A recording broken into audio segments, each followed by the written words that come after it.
Welcome to the MEND, a podcast for survivors and victims of crime, sponsored by the Center for Crime Victim Services here in Vermont. I am Anna Nasset, and I am the host of this bi-monthly podcast and show. Today, I am very honored and happy to have my friend Kesha Ram here back on the show to talk about racism, systemic oppression, and white privilege in our state and country. Thank you so much for being here today. Thanks, Anna. It's nice to be back. This show was created to take a deeper look at services, organizations, and concepts for victims and survivors of crime. We want to acknowledge our healing process and provide resources, but also look at our past and our history throughout our state and throughout our country, so that we as listeners can begin to mend and heal on our journey and help others as well. Our hope is that this show brings everyone knowledge and know that they are not alone. As always, I like to begin with a trigger warning. Our goal is to create a safe place to discuss topics of healing. But with that in mind, we occasionally have sensitive subject matter, and I ask that you listen at your own discretion. Today, as I said, we have the incredible Kesha Ram here on the show. She has served four terms in the Vermont House of Representatives on behalf of Burlington from 2008 to 2016. She graduated from the Harvard Kennedy School of Government in 2018 with a master's in public administration and is currently engaged in policy consulting. She has worked for the city of Burlington as a civic engagement specialist and for the Steps to End Domestic Violence as a legal advocacy director. She also serves on the board of Planned Parenthood of Northern New England and Vermont Natural Resources. She is also currently running for state senate in Chittenden County here in Vermont. Kesha was the first person of color to serve Burlington in the state legislature, the first woman of color to get a double-digit percentage of the vote in a statewide race, and would be the youngest and first woman of color to serve the state senate if elected. Thank you so much for being here today. Thank you for that very kind introduction. Well, that's your life. It's a pretty amazing introduction. And more than just thanking you just for being here on the show today to discuss racism, systemic oppression, and our white privilege in our state and country, just thank you for your work, your leadership, the clear voice that you hold in our state and country, and for working on this podcast with me today. I really, really appreciate you being here. And as we do this interview, I think it's really important for me to acknowledge to our listeners that I am white.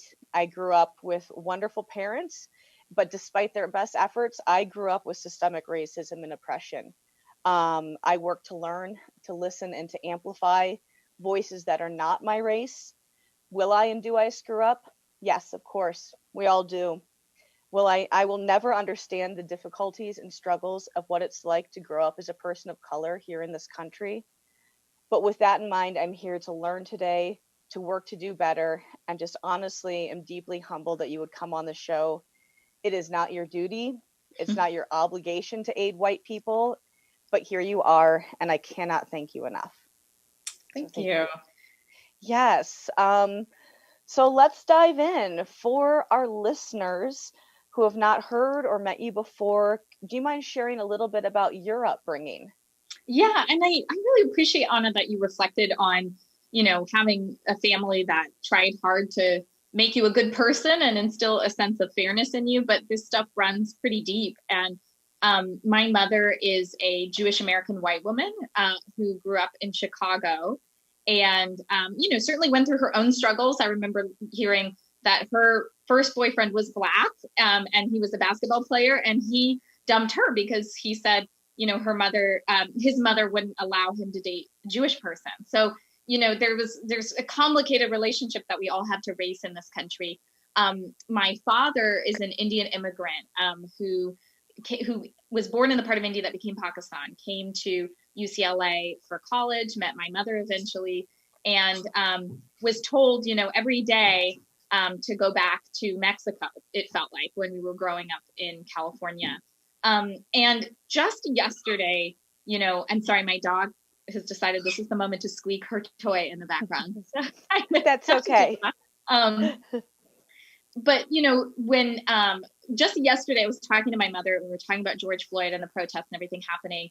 I'd grown up I lived through the LA riots. You know, I was arrested myself at 13, which we'll talk about, I think. And my mother said to me for the first time, I'm just starting to understand that you and your brother, who are dark skinned, you know, who looked more Indian, or ambiguously brown, had a really different experience than my mother and my oldest sister, who presents very white and Jewish. And after 33 years of life, it was the first time my mother really absorbed how different my life was, you know, looking almost exactly like her, but much browner. And so it, you know, even within families, it's hard for people to process. My parents, when they were together, ran an Irish pub in LA, and my dad was an Indian guy who went by Mike to run an Irish pub. And, you know, I think I just had a long time to think about these things and how we internalize them, how families struggle through them. And then outwardly from there, how our country grapples with its, you know, foundation of being built on racism and the exploitation of brown and Black people.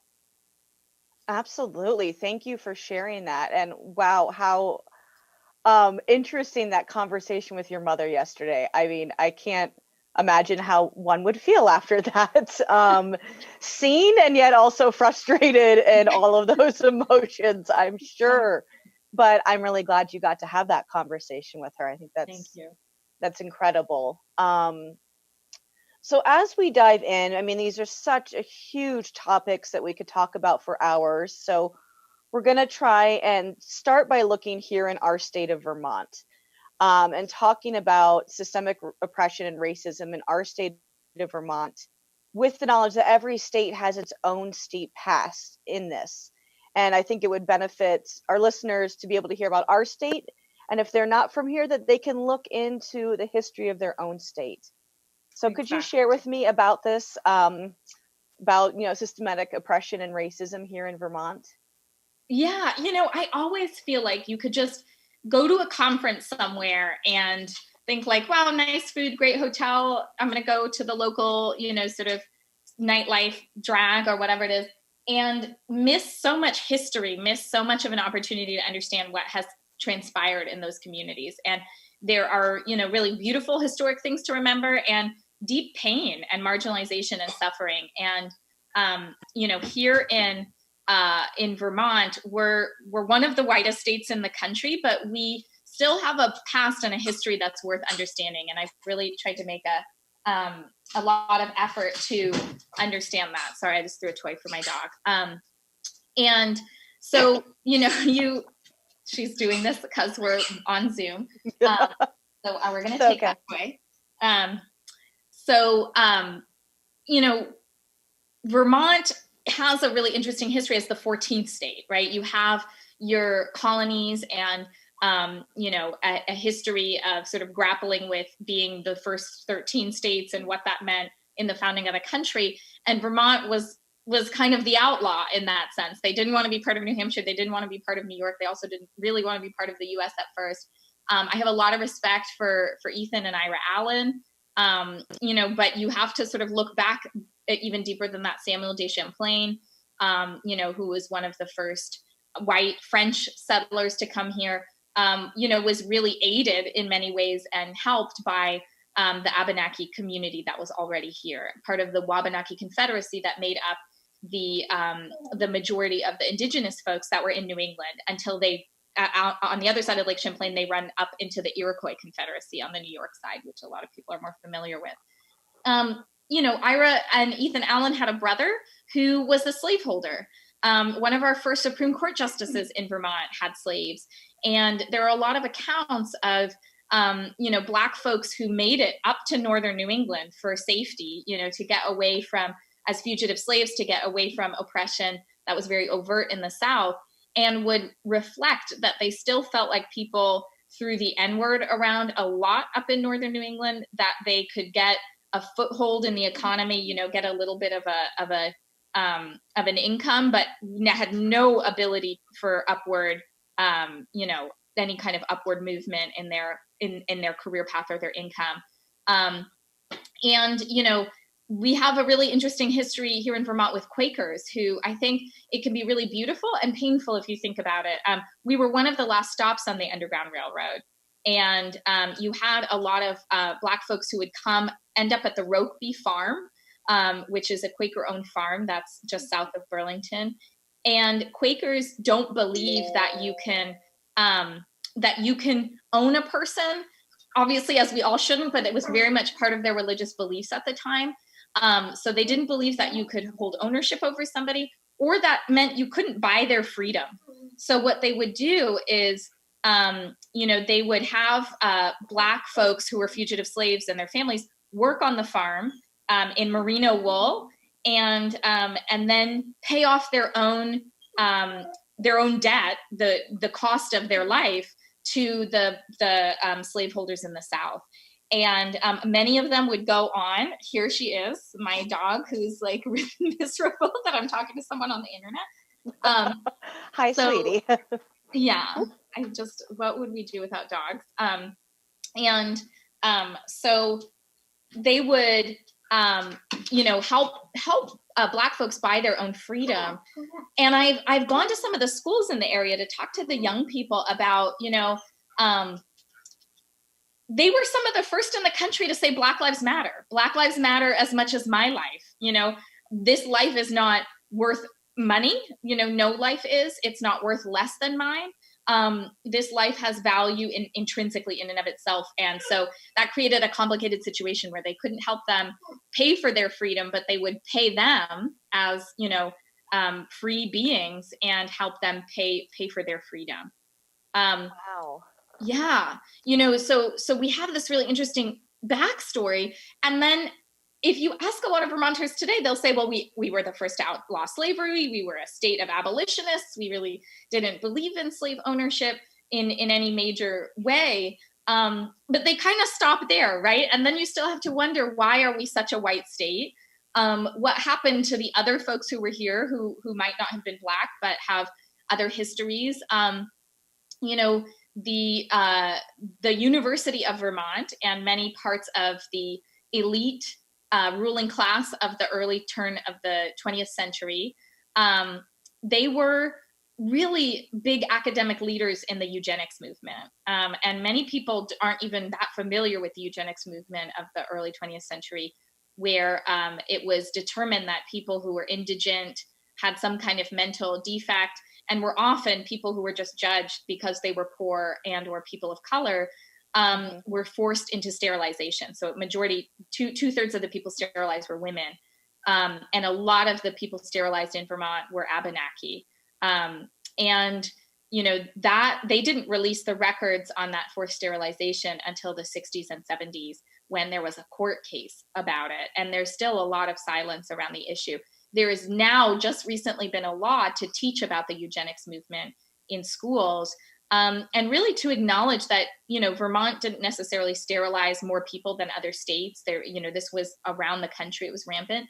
But Vermont and UVM were definitely the academic center of the argument that there was inferior people that needed to be sterilized for the social good.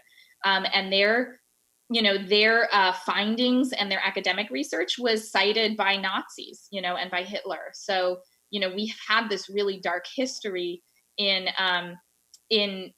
determining that there's a superior race, that there is such thing as white supremacy. And it's something that, if we don't really rid ourselves of, continues to create a toxic environment for people of color today in Vermont.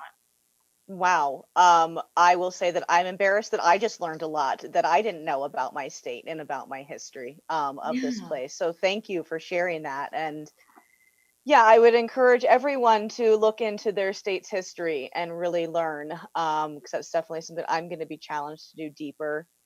And I think it does speak to, like we said, like, we're a very white state, so we can be like, oh, it doesn't happen here. We're not a racist place. And I know I was taking a course through the Vermont Victims Assistance Academy, and we were talking about systematic oppression. And there was this, task where, they're like, these are all different crimes that have happened against people of color. What state did they happen in? And everyone's like, oh, it must have been the South. Oh, it must have been here. And every single one of them was here in Vermont. Exactly. And yeah, it shouldn't have been surprising. It shouldn't have been shocking to us. But, yeah, we have to keep being aware that this is happening here in our state as well as in the country. And it helps us, make the argument if we really want to be true allies. You can't just wag your finger at people in the South. You can't just celebrate that they're taking down a Civil War statue to a Confederate general. We still have buildings and children's book awards and things that have been named for eugenicists until very recently, that we're just starting to have that reckoning. And so, we can't sort of throw those stones until we clean up our own house. And, we're still very much in the process of doing that. Absolutely. Could you recommend anything for people to read, books, videos, documentaries, speakers, here in our state, but also nationally as well, for people Yeah, to learn more about their history and how they can absolutely. start to work towards I'll name better? two books that are unique to Vermont that I think tell some of our history. One is Breeding Better Vermonters by Nancy Gallagher. Um, and Breeding Better Vermonters really broke the silence on the history of eugenics here. It's a really critical book, I think, for a lot of people to understand a very deep wrong that we have yet and never be able to make right. Stranger in the Kingdom is a book about a very famous case of the early settlement of one Black man in the Northeast Kingdom of Vermont, and how he was wrongly accused of a murder um, of a young woman. And he was I believe the pastor who had gone to sort of diversify the Northeast Kingdom of Vermont. I don't want to say that the Northeast Kingdom is in some way backwards compared to the rest of the state. This is certainly the experience people have around the state, but it was a really early historical account. It's kind of historical fiction about a pastor who, almost lost his freedoms and his life being wrongly accused for a murder, and how deeply ingrained it is in all of our states and including Vermont that it's really easy to blame a Black man for any particular crime, but particularly involving a white woman. Absolutely. Thank you. Yeah. That is great to know. And as we're talking, if there's any other resources that you want to offer up, I'll keep a list and I can provide those for our listeners Yeah, afterwards. there's so many. That's just Yeah, in our state, and there's like too many to count. That are wonderfully written to help people expand their consciousness around race in general in the country. I have my copy of White Fragility that was mailed to me for a board that I'm on, the Vermont Natural Resources Council board, and I feel like it's a really good starting place for a lot of white folks, because it's written by a white woman who grew up low income, who I think can really speak to what white privilege is, from a very knowledgeable perspective. And that is where I think, as people of color, we're always looking for white folks to come help be the messenger. It's hard for us to always be the messenger because it will never land the same way as someone saying, hey, I get it. I know that you're hurting in these other ways, but the color of your skin is not something that's holding you back right now or making your life more difficult. absolutely. Absolutely. Thank you. Let's dive a little bit more into white privilege and fragility. It's always been a part of our country's history, but almost always unacknowledged. It's ignored. We like to say, oh, no, no, that's not part of me, but it really is for every single white person. Mm-hmm. And so, can you talk about your view and definition of white privilege and how you see the gap between white people and people of color growing? Yeah, I mean, I think sometimes it's easy, especially I think on a show like this, and in the context of who might be in your audience. I've been on boards or in conversations where I just say, just imagine how you feel because it's happening right now and it's very triggering, or you would feel if it were to happen that the majority or the like all of the people around you talking about, are things equal, are they fair, we're all men, and you're the only woman at the table, and they're saying, oh yeah, no, women are fine, like trust us. And I'm constantly in spaces on boards or in halls of power where people are saying, oh no, we're doing a great job on that, but they have no way to verify that if they don't have the lived experience. And so and that's even if their consciousness is raised about caring if they're doing a good job or not on acknowledging and supporting people of color.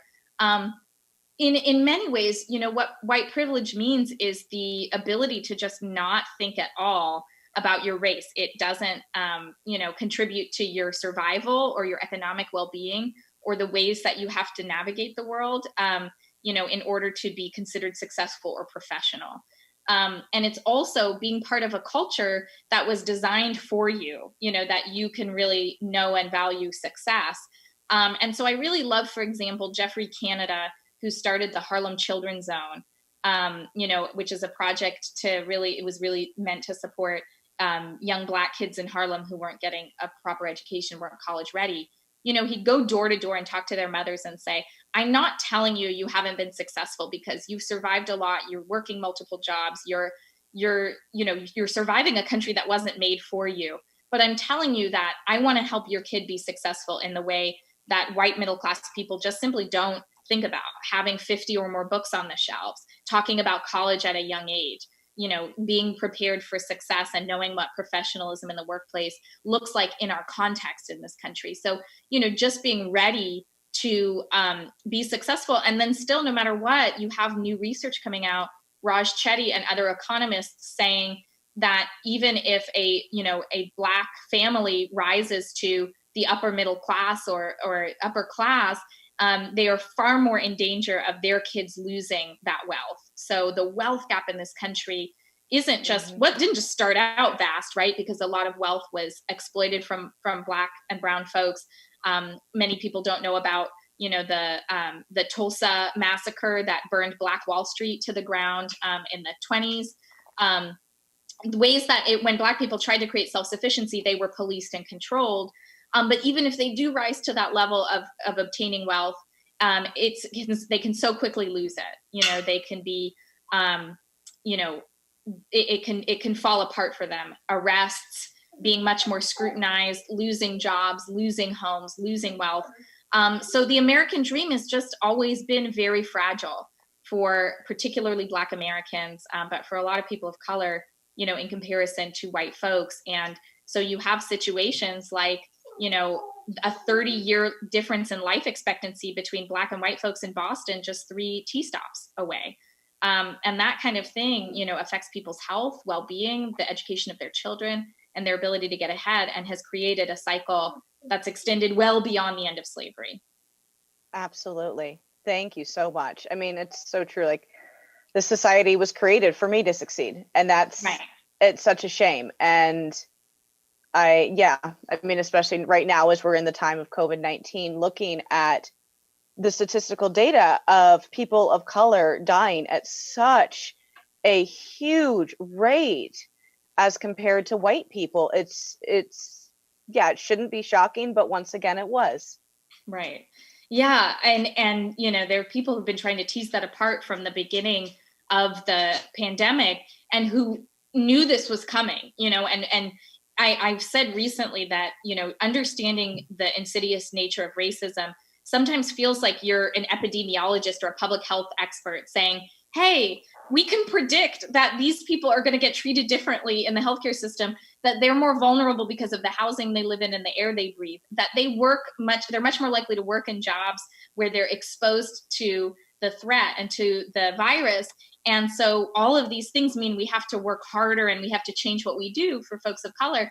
And lo and behold, even in Vermont right now, we have surges among New American communities in Burlington and Winooski after the real danger has passed for most of the rest of the state, because economic well-being is healthcare. And because not having information in your own language or grocery drops that have food that's relevant to your community will force you to make decisions to help your family survive that, we're trying to have people avoid. And so you have to, I hate to be able to predict that, for some folks, they're not getting the response that they need in a culturally relevant way. And they're going to have, a higher rate of, of infection and possibly surges that we're seeing after the fact. And as some folks may or may not know, right now, Black Vermonters are twice as likely to the rate of infection is twice that of white Vermonters. So Wow. these numbers are panning out to be just as devastating as they are around the country. Absolutely. Yeah, it doesn't matter that we have, some of the fewest cases in our state as compared to the country. The numbers are still there. Mm-hmm. And yeah, thank you for speaking to that. You are a public servant here in our state, and being, one of very few people of color serving in that role. I know that I'm guessing you must get people turn to you a lot for the answers and probably are committing microaggressions and everything under the sun. And, would you mind speaking a little bit about, like, or if you have a story that could kind of bring home what your experience is, just your daily experience? Yeah. Well, and I would say sometimes it's hard to frame it the right way as this kind of the thing I experience the most is a good problem to have, which is kind of being killed with kindness, that people want to know you, want to make you feel welcome, want to feel like a good person, want you to know how much they welcome you here.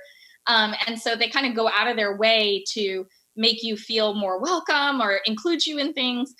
It can get a little bit exhausting, and it includes well-meaning questions like, but where are you really from, and what's your real background, and questions that will always sort of in my mind be mixed with the experience of having very painful experiences online of people saying, go back to California, go back to India, go back to where you came from, go somewhere else.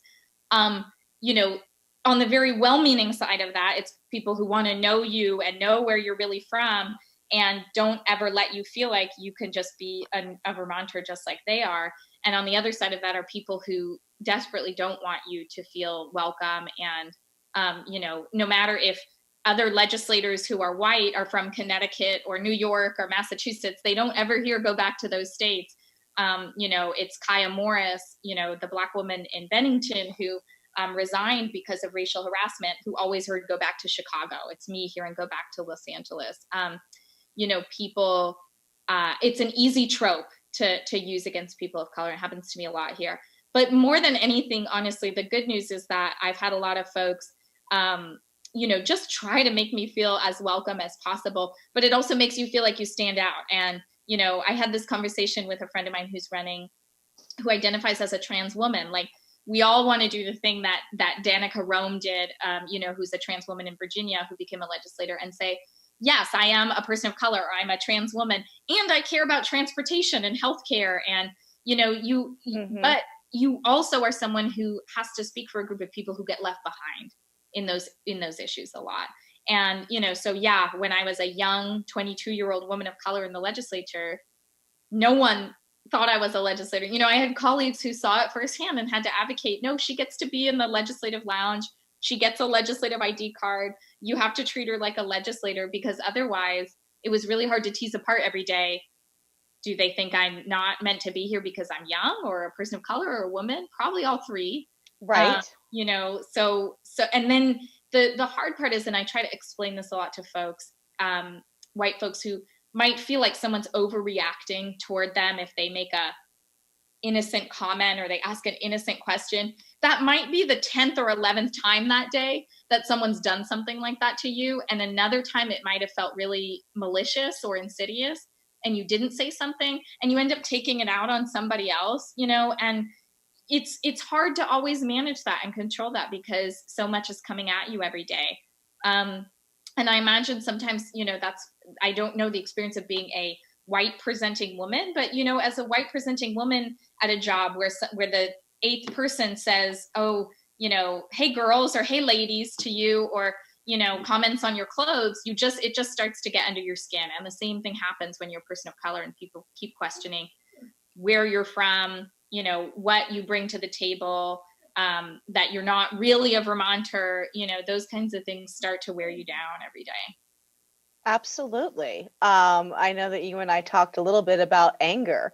And that's what happens when you get asked that thing and 6, 7 times a day. You start to get angry, and eventually you want to snap. And you and I were conversating. You said to me something like, how you have this anger for how you're being treated every day as you face these microaggressions, yet you're not allowed to react to them, because if you do, you won't be taken seriously, you'll be called an angry person. And it really made me think about an experience in my life where, like, I don't think I've ever been so angry for like a day and a half, but never had to be as professional. And Mm, it was when I was at trial last year and I had to yeah. testify. And Yeah. like, I've never been so angry and I've never had to be so professional. Mm-hmm. And so when we were talking about that, it really struck me, and I just thought, like, I can't imagine having that be a daily existence. Mm-hmm. I could Yeah.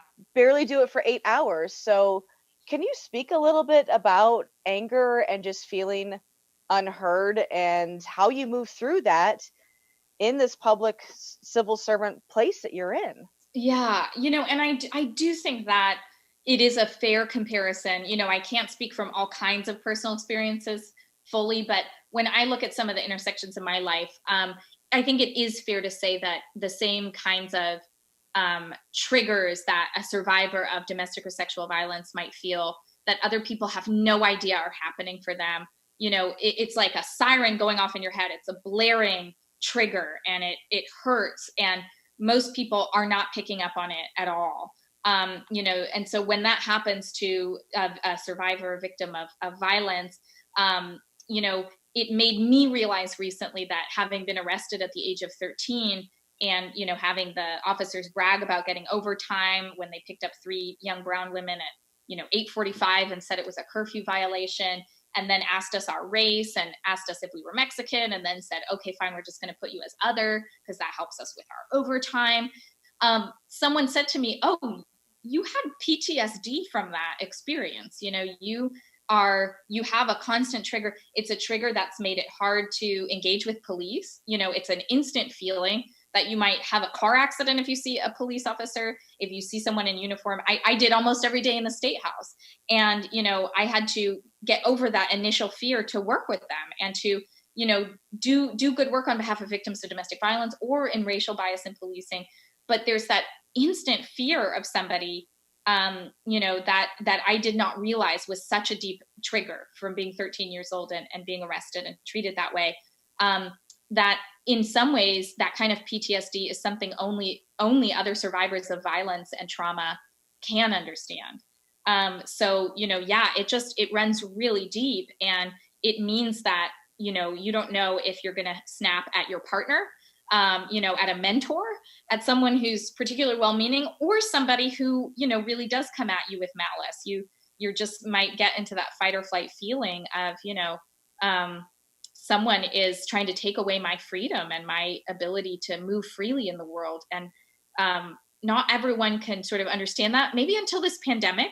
And I've talked to some folks I know who've spent time in prison and in solitary confinement. And, this has been a really triggering time for people, just like probably survivors of domestic violence, where feeling like someone else is controlling your movement can be just an incredibly frightening feeling that goes beyond sort of normal, how people are normally reacting to something so dramatic as quarantine. Yeah, that's a really good point. To kind of follow, like, how are you able to manage to to tamp that anger down, or to not have it come up? I mean, what are some things that you do just in your own personal life to bring yourself healing and release and space from that? Yeah, like my two closest friends in Burlington are you know, a gay Bengali guy who was raised, Muslim in North Dakota, and a friend of mine who's, half white German, half black, and grew up a military brat in Alaska and Georgia. And here I am, this, half Jewish, half Indian person who grew up in an Irish pub in LA. Like, it's such a unique experience. I would never claim I could speak for the black experience. I've been mistaken for a lot of things, but I have a lot of privilege because of the color of my skin and a lot of the ways I present. But having friends who understand what it's like to constantly be in that ambiguous space of, people are looking at you to try to understand what you are, people are telling you to go back to your country. They don't know what country that is, nobody does. Those are experiences that sometimes you need people around you who understand it without you having to say a word. And so, Absolutely. yeah, there's just a lot to say about a lot to be said for another book, Why Are All the Black Kids Sitting Together in the Cafeteria by Dr. Beverly Tatum, was a great book to read about, forced assimilation can feel just as violent as forced segregation, being told this is having to, hear this white way of being is the best way to be successful in life can feel really oppressive. And so, I grew up somewhere where I was fortunate to have my own identity affirmed, where I could code switch a lot and be in a very diverse environment where I never really had to think about my race as much as those few moments like being arrested and things like that. But moving to Vermont, you're constantly thinking about how people are perceiving you, what they're thinking about you, where they think you're from, if they think you're a citizen or not. And that those kinds of mental gymnastics of what is a person perceiving right now for your own survival, it can get really exhausting. So I just find the people who know what that's like, and I also I still love to reach across difference and make those connections. And I think there's so many ways in which we can understand our shared experiences and start from there. So I just it's in my blood, like as a Hindu, to find what is common and to build a path forward from there. And so I do find a lot of just inspiration in being able to have these conversations with folks in Vermont. And frankly, people are so willing to listen most of the time. And I just really appreciate that. I love it. And I'm loving sitting here listening to you today. It's really just such an honor. And I mean, I think that's one of the things I love about doing the show is getting to sit and listen and learn and amplify.